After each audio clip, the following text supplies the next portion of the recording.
Good.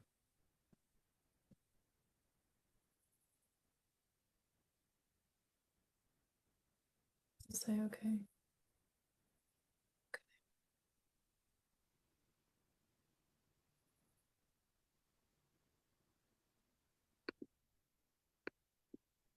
All right. Hey, everybody. I have Madeliene here from Family Promise.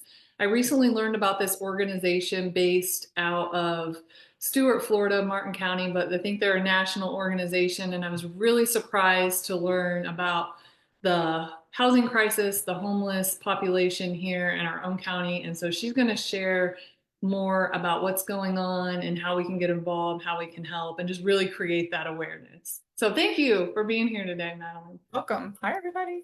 Hello. So can you tell like anybody who doesn't know about Family Promise a little bit more about the organization and your mission? Absolutely. So we actually started here in Martin County because we noticed that there was a rise in the number of families with children that were facing or experiencing homelessness. And we just wanted to do something about it. So several of the community members came together, and that's how we got our start. And we reached out to the national organization and found out how you can get one started, how you raise the funds. All the funds we raise here stays here to help our local working parents. And that's kind of been 5 years now, and we've grown significantly since then because of the need. How Unfortunately, because many? of the need, right? Yeah, yeah, right. How many kids estimated are homeless in Martin County? So in Martin County, would we the rule is with national is that you go to the local school board and get the count. So then the homeless student services count is 600 and I believe 641, and that's probably increased this year to 2025. And then you multiply that times three because about half the school age children don't report, the parents don't report, they're out of fear of losing their children, and then a third of the children in the county are not school age. There's no one to report to. So we know it's about 2,000 or more children. Oh wow, that's way higher Yeah. than I thought. I like missed that part when I was talking with Paige. I thought it was like 700 something, which is a ton, but yeah, 2000 Yeah. even like Unfortunately, yes, that much higher than what most people anticipate or think that it would be. And I think here, we live in like I think of it, I come from a small rural town in Illinois, and I think of like this area is rather affluent, generally Right. speaking. So to think that no, there's at least 2,000 children alone, and then how Right. many other people. So you were told, I hear that there's like a misconception about the homeless population. Can you speak to Yeah. it? And we run into that a lot. And even when we were getting started and trying to find a place, you say homelessness, what do you tend to think of? You I know, think of like people, somebody on the curb with a sign. right. It's Someone on the curb looks of the like sign. maybe in a tent. Right. In a tent, sometimes they think it's people they've got mental illness or they're lazy, they're not trying, they're like the retired Vietnam War vet or whatever. That's usually the misperception. And so you really wouldn't know if you had these people in a lineup, you couldn't pick out who was homeless, who wasn't homeless because they are our friends, they're our neighbors, they're people that we work with, they're your children's friends at school. They really do a good job of keeping it, behind the scenes because they don't want people to know what they're going through. And so these are all full-time working parents.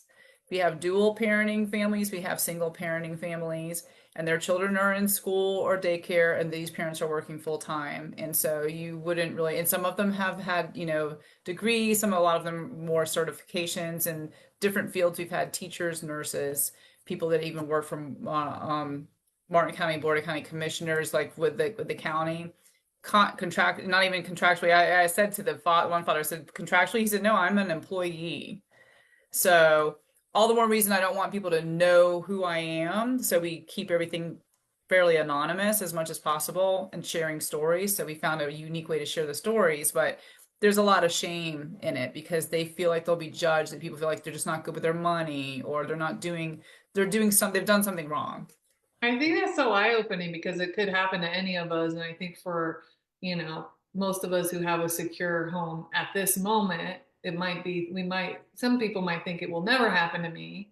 And then we Right. never know where life will lead us. And for some people listening, they may be like on the verge of things, collapsing. So I think just even being aware that like it is a reality for so many people and even maybe people that we know and we don't even have any idea about. Because Right. like you said, there's a stereotype of what a homeless person looks like, and it can be anybody Right. essentially. Absolutely. Yeah. Absolutely. What's like the biggest housing crisis or issue that we have in Martin County? So, I mean, it really it's international. In Martin County, we're just, a small chunk of that. We are a very wealthy community, so it's harder here, but just the lack of housing. And when you say affordable housing, that also gives people a negative connotation. They think of the projects or things like that.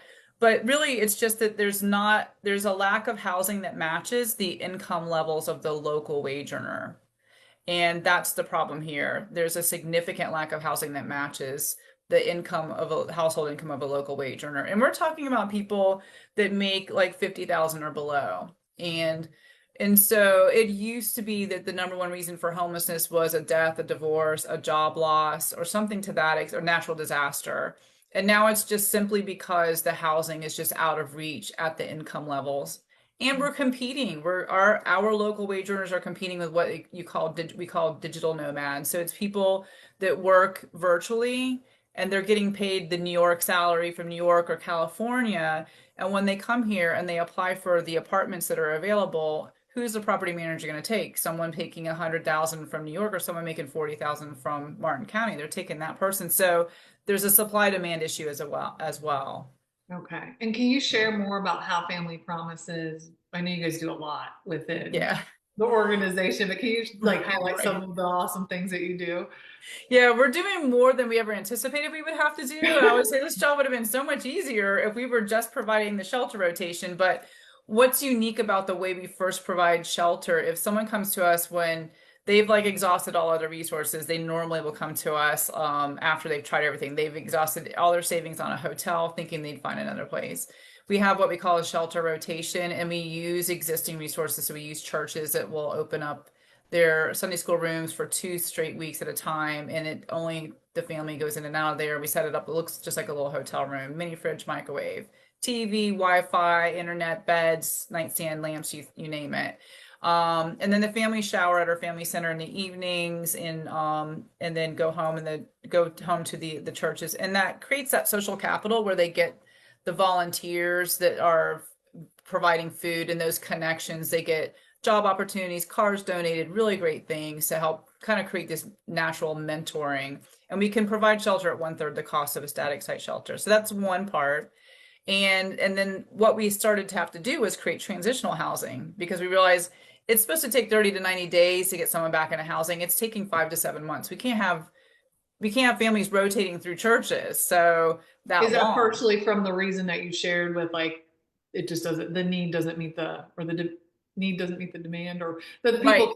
can, it's just too expensive to It's even just too begin to expensive, get but back we got to into do work. something, right? So It's what we taken started doing longer. was, okay, what are some other ways that we can help these families? And so the three other ways, there's 5 ways, but one of the things we had to do was create this transitional housing. And so what we did was wrote for grants to cover the market rent. And so it's called a master lease. And we started working with independent landlords, master leasing for that at market rent. It's a win-win for the local landlords because they know they're going to get paid market rent every month, that we're criminal and drug screening the parents, and they've been working with us, so we're vouching for them. And we do weekly walkthroughs. And then we're making sure we get them on to the next level of either home ownership or back into their own permanent rental. And then we open it up for the next family. And so we've just started doing more and more of those. We started with one that was kind of like our incubator. It worked so well. We got 4, 5, and now we have 11. So it sounds like it's really like step by step It's helping these families get back into a place where they can Yes, live on created. sustainably and avoid That's homelessness. right. And Two then you guys homeowners teach so tools, far. right? What's that? You guys like teach different things like money management and those So kinds of that's things one to of the that's one prom. of the requirements to be in the program. They have to agree to this kind of boot camp of you're going to learn how to finance and budget. We do have to look. It is a bit, intrusive. We look at their bank accounts to make sure, you're staying here for free or you're paying a minimal program fee to pay it forward for the next family. We have to see that you're actually saving so that you have that buffer, that you've got money to get you into your own place, and that you're paying all your debts are paid and everything, your credit is built up, and kind of just being that resource and providing those tools and resources to those families. Some of them have never had those skills, and some of them who have, and they just, it really is just a circumstantial thing that they're in the situation. They just need a little bit more time. So Wow, that's cool. You guys do. anything you can think of. I say with like your grandmother's nightgown, we try to cover everything. That's good. Anything, any like thing they need to learn. So Well, I love that because then you really create an environment for people to succeed in. right. That's right. You have an almost home program? Can you tell? That the almost home program is actually the transitional housing. So we say it's Okay, it like, is a transitional housing. yeah, you're Nice. Okay. almost there. Yeah. And then the other one is the shelter diversion. And that's where someone's already, so the way that we see families when they come to us, they'll either be living in a hotel, a tent, they'll rent a camping space. So not just randomly out in the woods. They usually have a camping space. Okay. Hotel, tent, car is like the last resort. Usually with a car, the parents will like have the friends stay the night, their children stay the night at a friend's house. So it's just a sleepover for them and the parents are staying the night in the car. Okay. Or they're doubled up. We call that couch surfing. So they're staying at someone's home with them. And sometimes what happens is someone will agree to host their friend, their grandchild, their sister, their brother, and their children. And then what was supposed to be 2 weeks is now 3 months, and they're fed up and they want them out, or they want them, it makes it for a lot of tension in the household. So when they come to us and say that's the sick situation, we kind of mediate and help and talk to the hosting person and say, hey, if they're working with us, and we can guarantee, we believe in about, after looking at their finances and their situation, in about 2 months, we can get them back into their own housing. Would you let them stay longer so they don't? Because our goal is to prevent the need for shelter altogether. We want to prevent that type of homelessness. So, and when they say yes, it works beautifully. And we can just move them straight from there into their own home. So that's the shelter diversion. So there's shelter diversion, the transitional housing. And then we do eviction prevention. So if someone comes to us, because 43% of Martin County residents are what we call asset limited. It's like the ALIS population. 43%. 43%, they're at the ALIS population. So they're asset limited, income constrained, but employed. So That's a have high you, percentage, 43%. right.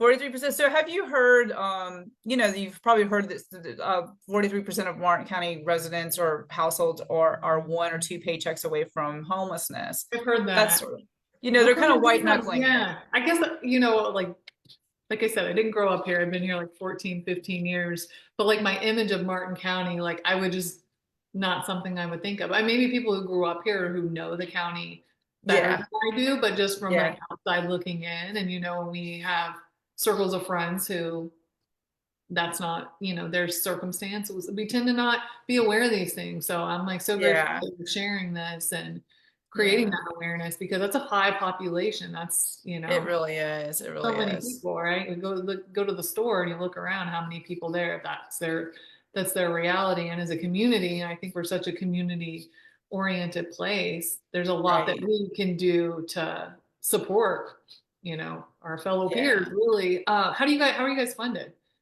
So we mostly private donors and grants. So we'll write for grants. We don't get any government fund. We are faith-based. We don't get any government funding right now. We are working with a government funded program, and so they trust in us to run like to help vet people for housing and actually provide the service. So, and provide us an employee that they don't pay us for that employee. That employee is here on site, and so we do have that benefit, which is really nice. And then in fundraising events. And you have So some cool we fundraisers. have a really cool one called our bed races, November 15th. That our bed race is where we get teams of 5. They build a bed on wheels with a theme. They dress for the theme, they dress the bed, and then one person rides in the bed and the other 4 push and It they looks race it. fun. It's so much fun. So much fun. Yeah, they can check out our website at They have the paint, mcfamilypromise.org. yeah, the bed pushing on Yes. there. Yeah, Yeah. that's It really is cool. such a trip. Everyone that does it, then they're hooked. Once they do it the first time, they're pretty well hooked. So I know. I told Paige, I'm like, I'm interested. I can't commit that far out quite yet, but I would be yeah. love to. I hear there's some competitive what's it called again? Bed racing? Bed races. Yeah. It's the race to end childhood homelessness, but it is really unique. And the hardest part is building the bed. Some people will take an existing bed and put it on wheels and like make it. But so we're working on getting like Boys and Girls Club, Project Lift, places like that to help build the bed for some of the teams that don't have the ability to build it. Then they can do the fun stuff like decorate it, come up with their theme, and still get it over here and race. So yeah, When is that? It's in November? that's November. Pages kill me. It's November 15th. Okay. Yes, it's November 15th. I'm looking at the calendar, so I looked away. And we So have the website, everybody, so you can get on the website and you can check out the video and check out how to donate. Check out if you're like, yes, I want to you race can the see an bed. actual race. You'll see the video of the race. It's really cool. Very cool. And Yeah. anything else you want to share about the organization or how people can get involved? Like what resources do you need? How can we? Always need volunteers, and in a way we used to say like we need volunteers to do this X, Y, and Z, but like now we kind of like, what are your gifts? What is it that you like to share? And we kind of meet with volunteers and see where we feel like they'd be a good fit and try it that way. But we definitely would love to have some more volunteers. We need volunteers to act because we do scenarios sometimes. We do an educational piece. If anyone wants to attend that, there's also a sign up that's called Thankful Tuesdays or Thursdays. We need help turning over the units, our almost home transitional housing units, like people that like doing things like inventory or just making sure there's enough plates and things like that, and zhishing it up to make it ready for the next family. Help with childcare. Sometimes when we have our teen program nights, we do parent and teen program nights. So we've got a whole host of things they can volunteer for. Very So cool. Very yeah. cool. Do you need more churches to create like have on-site housing? So it's always helpful to have more churches to have the on-site housing. And even though if a church is overwhelmed or that seems too daunting for them, we ask for them to be what we call a support congregation, to where the volunteers in that church can partner with the church that does host the families overnight. Okay, I feel like the volunteers can come and help Yeah, it's cook. like volunteers and things Sorting that them making down. meals and dropping it off things. So yeah. Okay, very But cool. we're Very more cool. than happy to take more churches to also host, is what Okay, we call beautiful, it. beautiful. Yeah. And do you have any success stories that you want Yeah, you'd like absolutely. to share? So one of my favorite success stories is Owen. He was a single father. He called us and he said, he was calling us, and then we were telling him, look, you need to come in the shelter. And he's like, no, no, no, I'll find a place to live. But he lived in the same place for 8 or 9 years, worked for the Martin Memorial, which is now Cleveland Clinic, and was someone purchased this property during COVID, doubled the rent because they bought it at a premium, so they doubled the rent. He couldn't find any place that he could afford. He had a 16-year-old daughter. He came into our shelter rotation, and it was taking a long time. He was our first to go into our almost home, our very first almost home. He's worked very hard. Everything we told him to do, he did. And we have a home ownership program. He qualified for that, got the funding, and now has his own home. So, and he calls me and he says, now he couldn't afford to buy here. He had to buy just over the Florida Georgia line. But he calls me and we talk, and he says, I put my hand on the wall at night, and he says, I'm like, and I say to myself, this is mine and no one can ever take it away from me. So yeah, that's like, Beautiful. yeah, You guys are that's doing that's really, one of really them. important work, right? Like food, water, Yeah, shelter. yeah, yeah. Such So essential, and so many people are suffering, not don't have access to that. So thank you it's for like a all the work you're community. doing. Yeah. Yeah. So we're grateful for you and everyone listening to help us get the word out. And Yeah, I thank love, you. No, it's my pleasure. When Roz reached out and then I talked to Paige, I'm like, wow, you guys are doing such awesome, amazing work. So I well, look what you forward to guys do getting too. involved and And I love that you are willing to help us to, get to where we can help some of our families have access to the care that we would like to see them have, in some way that is really helpful for them in their journey to have a better success story. yeah. So Yeah, it yeah, does. It takes a village, that's for sure. it really does. For all of us. Yeah. Well, thank you so much, Madeline. I You're appreciate welcome. Thank the you time for to having share me. everything. Thank you. Appreciate it. Great day. Bye. All right, you Bye, too. Bye, everybody. everybody.